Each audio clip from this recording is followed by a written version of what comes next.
I want to take a break from the melodrama for a second. I want to talk about my daughter, because she's the best. She's powerful, she's 12, and when she was growing up, I decided that I was going to teach her what good music was. I was like, dude, this kid is not going to listen to shit music. My kid's going to love only good music. So I had to work, you know, kids are awesome, and their form is so perfect. They're little asses, kind of like are high and their bellies are low, and they just kind of walk like they have perfect posture. They never get tight hamstrings. So I would play songs for my kid, and like, nothing really worked, and then Peter Gabriel's So. And she started doing this like, I can't get the perfect form because I'm elderly. But it would be like, you know, she'd be like this. Like rocking out. I'd be like, son of a bitch. Like she was, you know, in diapers or whatever, and she'd be like, Peter Gabriel, man, this is great. And I was like, you're doing a great job as a father. And then I started getting her into the Pogues. Do you know the Pogues? It's a punk rock band from England, but they play Irish folk music, and it's fronted by a guy named Shane MacGowan, who is pretty much the best poet of our generation. And I started, she liked that. And it's punk, and she's like dancing, you know, loving it. And I'm like, oh my God, this is great. So great that we're in a bathroom at a pizza place, and I'm taking her to the bathroom, and they're playing the Pogues over the little PA. And she looks at me, she goes, Daddy. I go, yeah, Bubba. She goes, Shane MacGowan.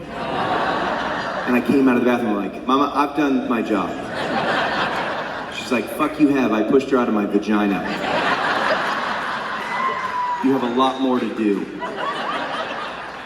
And I was like, okay. So I started listening to Fleetwood Mac with her.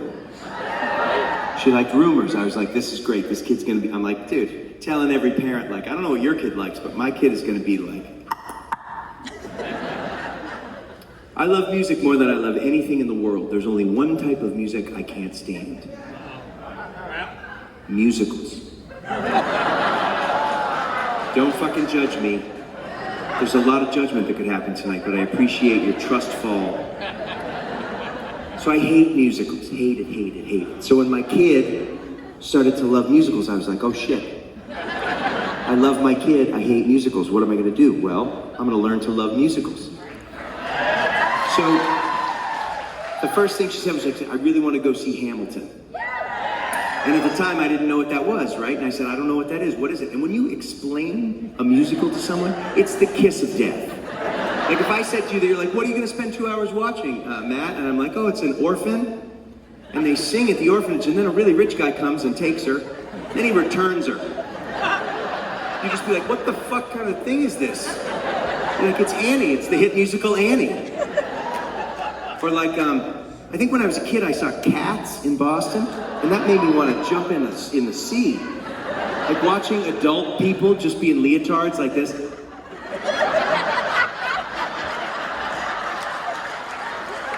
I was like, this is, what the fuck is happening? I like Kiss and Def Leppard, and this is terrible. Mom, get me out of here. She's like, isn't this wonderful? I'm like, no.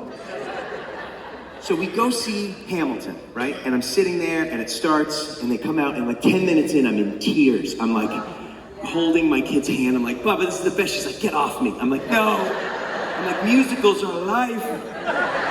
And then it ended. And then I was like, can we go again next week? She's like, yeah, fuck yeah, we can. But she didn't say that.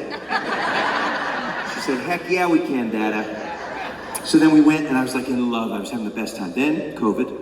Then we do these things, we were going kind of crazy during COVID. And so we would do these things called night drives. And what they were was they were a way to keep her sane and me sane and get some space from the world. And what we would do is at night, it was kind of a hustle on her part. Like I think she was grifting us. Like we'd be like, time for bed, Bubba. She's like, I want a night drive. And that's like 2 hours of me driving her around San Francisco in the dark, all around the city. And the best part is like, I would ask her about her day normally, like, Bubba, how's it going? And she just wouldn't say, she's like, meh, you know. And then on the night drives though, she'd talk for the whole time. And it was like the greatest thing ever. She would just spill about her life and want to process with me. And we'd drive, and I know she just didn't want to go to bed, but it totally worked. So then we discovered SiriusXM we started cruising the radio stations, you know? And she's like, I really don't like the way Olivia Rodrigo articulates her words. What the fuck? And then we get Sirius XM on, and she's like, Broadway, this is my station. I'm like, kill me. You know, and it's like different, because in Broadway, they sing what they're supposed to say. So they like drink this, they'd be like, my coffee is cold. It tastes so cold inside of my throat. And you're just like, no, fuck, this is terrible. But by like the third night drive, I'm like, oh my God, is that Kristen Chenoweth? I'm like nailing the singers. So then, COVID ends, we go and see, she's like, Dada, I want to go see this play. It's called Come From Away. And so I go, Bubba, what is that about? Like, what's it about? And she's like, oh, it's really good. It's about on 9/11, when they closed the airspace and the planes had nowhere to land, they landed in Newfoundland. And I'm like, Bubba, this sounds fucking miserable. And she's like, well, they sing. And I'm like, yeah, dude, I don't see how this is gonna work. But I'll go with you, I'll go with you. So we go, it's a family. It starts, and they come out there like this. We're on the rock, there's like 8 of them, and they're like dancing and talking about their town. And I turn to my wife, I'm like, you're gonna have to fucking shoot me. I'm not gonna make it through this. I'm gonna be like a lame horse. I want you to just take me outside and just be done. And she's like, it's 2 hours, buddy, so hang in. By 10 minutes in, I'm in tears. And I'm like, this is the great musicals are everything. Right? And I'm like, oh my God, the plot. I'm talking to my wife, she's like, shut up. And I'm just like, no, this is so good. So anyway, long story longer. This next song on Some Mad Hope is the most musical one that I have. And I bought this piano to learn how to play piano, and I discovered that there's a thing called jazz scat on it, and I want to just point it out to you. So it goes like this. By the way, this is just incredible. You can go like this.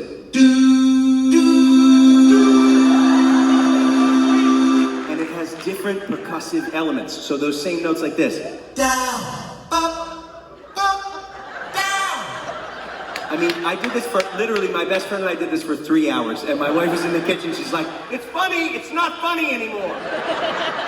So like, if I was gonna play Home Sweet Home by Motley Crue, listen to how it sounds on this keyboard.